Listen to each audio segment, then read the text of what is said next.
മധ്യശിലായുഗം അഥവാ മെസോളിത്തിക് യുഗം. മെസോളിത്തിക് യുഗത്തിൽ മനുഷ്യർ എങ്ങനെയാണ് അഗ്നി കണ്ടുപിടിച്ചതെന്ന് നമുക്ക് നോക്കാം.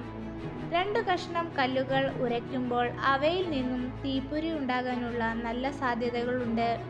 ഇങ്ങനെയുണ്ടായ തീപ്പൊരി കരിയിലകളിൽ വീണിട്ടുണ്ടായിരിക്കുകയും അങ്ങനെ തീ ആദ്യമായി ഉണ്ടാവുകയും ചെയ്തിരിക്കണം. ഇത് ആദിമ മനുഷ്യരെ ഭയപ്പെടുത്തുകയും അതിശയിപ്പിക്കുകയും ചെയ്തിട്ടുണ്ടാകാം. തീ വന്യമൃഗങ്ങളെ ഭയപ്പെടുത്തുന്നു എന്നവർ മനസ്സിലാക്കി. അതിനാൽ അവയിൽ നിന്നും രക്ഷപ്പെടാൻ തങ്ങളുടെ ഗുഹകളുടെ അടുത്ത് അവർ തീ ഉണ്ടാക്കി. ഇതവർക്ക് രാത്രിയിൽ വെളിച്ചം നൽകി. മധ്യപ്രദേശിലെ ബീട്ടക് ഗുഹകളിൽ കാട്ടുപോത്ത്, റെയിൻഡിയർ പോലെയുള്ള വലിയ മൃഗങ്ങളെ വേട്ടയാടുന്നതിൻ്റെ പെയിന്റിങ്ങുകൾ ഇപ്പോഴും കാണാൻ കഴിയുന്നു.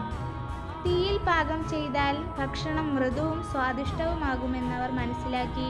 ചൂടുമൂലം അവർ താമസിക്കുന്ന ഗുഹകളിലെ തണുപ്പ് മാറ്റാമെന്നും അവർ അറിഞ്ഞു. അഗ്നിയുടെ കണ്ടുപിടുത്തം ആദിമ മനുഷ്യന്റെ ചരിത്രത്തിലെ ഒരു പ്രധാന സംഭവമായി മാറി. ഇത് കേവലം ഒരു രാത്രി കൊണ്ട് മാത്രം സംഭവിച്ചതല്ല, മറിച്ച് അനേകായിരം വർഷങ്ങൾ കൊണ്ട് മാത്രം സംഭവിച്ചതാണ്.